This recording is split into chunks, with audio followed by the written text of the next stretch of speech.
Bank खाताधारकों के लिए बहुत ही जरूरी खबर है। देश भर में 1 अप्रैल से कई बैंकों के चेकबुक और पासबुक इनवैलिड होने जा रहे हैं। बीते दिनों बैंकों में हुए घाटे के चलते कई बैंकों को मर्ज कर दिया गया है। इन बैंकों में देश के लगभग 10 सरकारी बैंक शामिल है। वहीं इन विलय में हुए बैंकों से जुड़ी एक खबर सुनने में आ रही है। दरअसल विलय हुए यह 10 सरकारी बैंक 1 अप्रैल से 4 बैंकों में तब्दील हो जाएंगे। इन बैंकों के विलय के बाद बैंकों के सेवाएं और नियमों के छोटे बड़े बदलाव भी किए जाएंगे। इसी के तहत अब 1 अप्रैल से 7 बैंकों की पुरानी चेकबुक और पासबुक का काम बंद कर दिया जाएगा। यदि आपका अकाउंट इन 7 बैंकों में से किसी में भी है तो आपके लिए यह खबर बहुत ही जरूरी है। इन बैंकों में देना bank, Vijaya bank, corporation bank, Andhra bank, oriental bank of commerce, United bank और इलाहाबाद बैंक शामिल है। दरअसल बैंकों के मर्ज होने के कारण 1 अप्रैल 2021 से इन बैंकों की चेकबुक, पासबुक इनवैलिड हो जाएगी, यानी काम करना बंद कर देगी और 1 अप्रैल से सभी ग्राहकों को नए चेकबुक और पासबुक लेना होगा।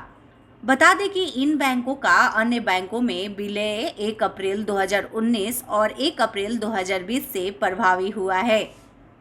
बताते चले कि भारत में कई बैंकों का विलय हुआ था। इसमें जिन बैंकों का विलय जिसमें हुआ उसका नाम निम्नलिखित है। देना और विजया बैंक का विलय बैंक ऑफ बड़ौदा में हुआ। ओरिएंटल बैंक ऑफ कॉमर्स और यूनाइटेड बैंक ऑफ इंडिया का विलय पंजाब नेशनल बैंक में हुआ। सिंडिकेट बैंक का विलय केनरा बैंक में हुआ।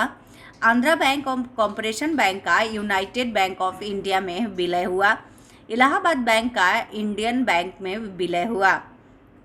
बता दें कि मर्ज हुए बैंकों के ग्राहकों का खाता संख्या, IFSC, MICR code, branch address, chequebook, passbook आदि बदल जाएंगे।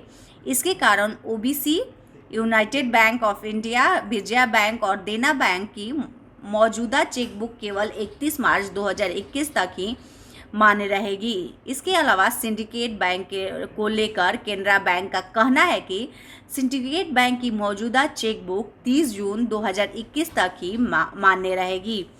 अगर आप मर्ज हो चुके बैंकों के ग्राहक हैं तो मोबाइल नंबर, पता, नॉमिनी आदि जैसे डिटेल भी अपडेट करा लें ताकि आगे चलकर परेशानी न हो। आपके लिए सूचना SMS या ईमेल के जरिए मिलती रहेगी।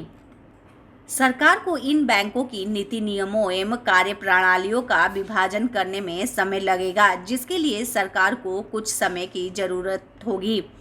फिलहाल सरकार का विशेष ध्यान बैंकों पर, उनके कार्यकलापों पर भी है। इसी कारण इन बैंकों के बंटवारे के लिए 1 अप्रैल तक का समय रखा गया है। बता दें कि जैसे ही यह काम पूरा होगा, दोनों बैंकों का विलय से निर्मित हुए नए बैंक अस्तित्व में आ जाएंगे। इसके अलावा बैंकों के विलय हो जाने के बाद नए संस्थान का कारोबार भविष्य में 2 से 3 सालों में लगभग 10 करोड़ रुपए तक तय होगा। लाइव बिहार YouTube पर सब्सक्राइब और Facebook पर लाइक जरूर करें।